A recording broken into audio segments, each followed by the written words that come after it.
Coming up on Hoosier Sports Night, Indiana football secures their 30th head coach in team history.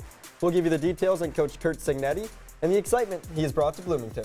And men's basketball sneaks away from Michigan in a big road win. We had the biggest takeaways from the Hoosiers' second Big Ten matchup. This is Hoosier Sports Night.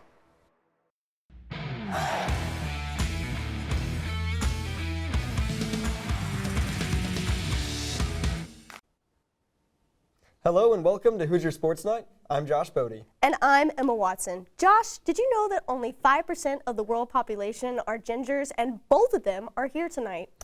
That's a crazy stat, Emma, but it is a great hair color. Thank you. Mine's fake. The Indiana men's soccer team competed in a thrilling Elite 8 match against the number 2 seeded Notre Dame Fighting Irish. Our Griffin Healy has the recap. Indiana wrote yet another chapter in its in-state rivalry with Notre Dame, and this time an Elite 8 edition. Notre Dame struck first in the first half with a goal at the 17th minute from senior Daniel Rousseau. I mean, a couple blocks, keeper, a couple of runs. I thought we were better with, but yeah, we did have a lot. Indiana would capitalize in the second half with a goal from senior Patrick McDonald to tie the game 1-1. After 2 periods of overtime, the game would still stay at 1-1 apiece and head into penalty kicks.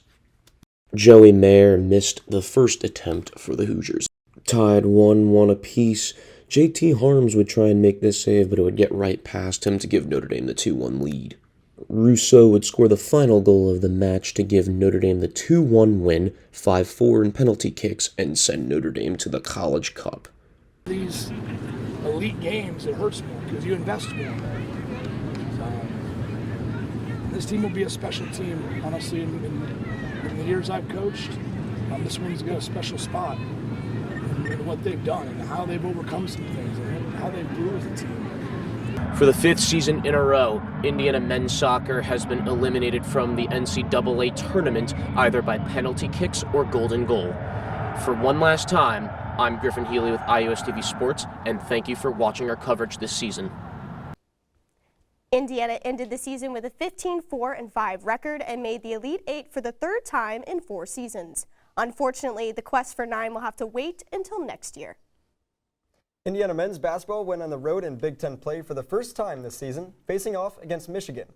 The Hoosiers controlled the interior offensively again, putting up 52 of their 78 points in the paint. It was a competitive game throughout, with 18 ties and 12 lead changes.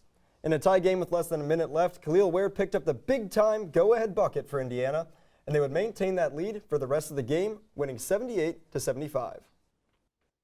He made a hell of a move, man. I mean, to drop that bucket in, and I thought that was the difference in us securing the win, because we needed a big bucket at that particular time. And he's 7 foot. I mean, not too many people is getting to his sky hooks or his jump hooks or his fadeaway jumpers. So, I mean, it's wide open shots for him. And we let him take it, and he knocks them down.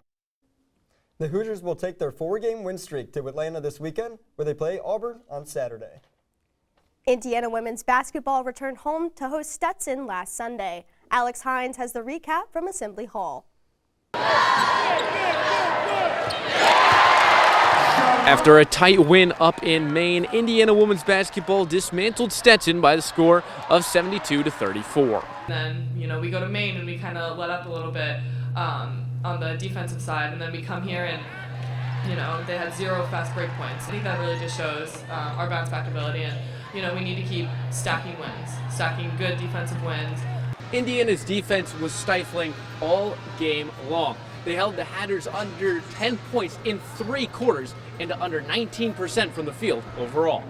My goal for them going in was, defensive goal was to, they average right around 59, was to keep them under 50. We certainly achieved that.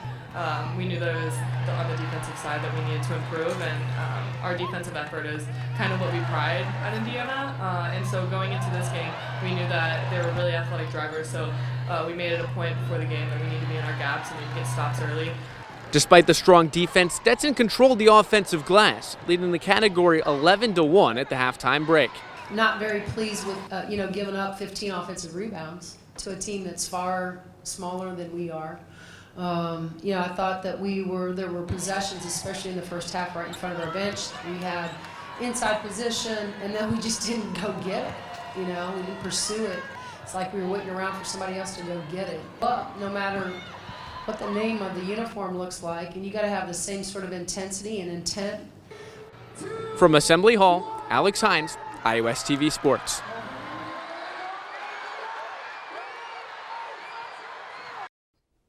Indiana will kick off their Big Ten schedule on Saturday when they travel to face Rutgers. Coming up after the break, we crown this week's Hoosier Highlight Athlete of the Week. And we detail Coach Curt Cignetti's arrival to Bloomington. You're watching Hoosier Sports Nite.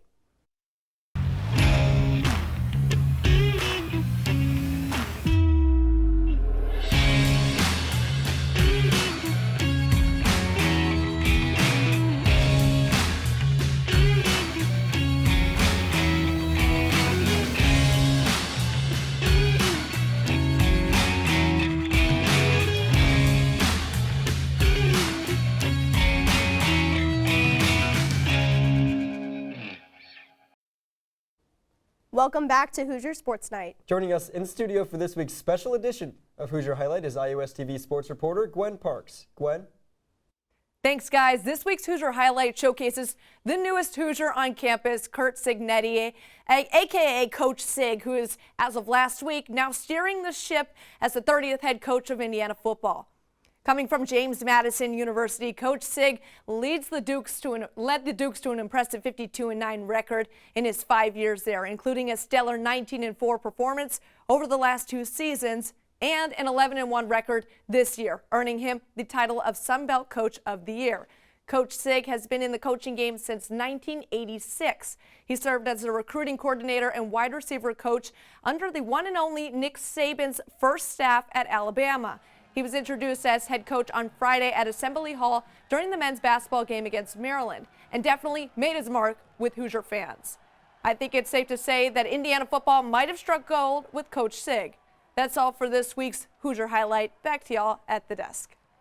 Thanks, Gwen. The Indiana wrestling team won a nail-biter against Princeton last Sunday, 18-15 in its second dual meet of the year. Down 15-11 with 2 matches to go, Caden Rooks defeated Sean Pearson by decision, and Dan Fangario majored Tyler Vasquez 15-2 to push the Hoosiers past the Tigers. The Hoosiers now return home to host Central Michigan inside Wilkinson Hall. The match will begin at 2 p.m. on Saturday. Swim and dive competed in a dual meet against the University of Cincinnati on Friday at home. Our Sam Heiser has more. Indiana Swim and Dive came out on top versus the University of Cincinnati in both the men's and women's sections, with scores of 204-90 and 194-99. I thought it was really positive. Coming out of Thanksgiving break, it's always a challenge, getting right back into the swing of things, and I thought it was really good. Despite being down over 20 swimmers, Indiana still came out strong against the University of Cincinnati. This meet opened new opportunities for swimmers to prove themselves and to move into the middle lanes. For those younger athletes that are freshmen or sophomores, getting experience swimming against our opponent's best athletes is super positive and valuable. We saw big swims from Katie Carson in the 500 and 1000 free alongside Armando Vegas in the 200 fly, amongst others. With them, the relay squad saw many move up to groups they usually don't compete with. A quick training trip to Fort Lauderdale over Christmas break to prepare for a few upcoming meets, but the most notable being the coveted Big Ten Championship. Hands down the best meet every year. We all work really hard towards it, and it's that and NCs are both of our main goals at the end of the season, so when we're training we always keep Big Tens in the back of our head and really try to get excited for that.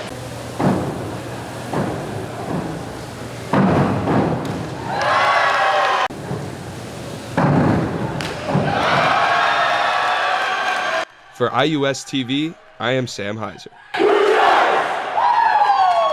The Hoosiers will head to Ann Arbor next to compete against the Big Ten rival Michigan on January 19th. Now joining us in studio with the Candy Stripe Calendar Report is IUSTV sports reporter Will Hayden. Will? Thanks, Emma. It's another fun weekend for Hoosier athletics as the semester is coming to a close.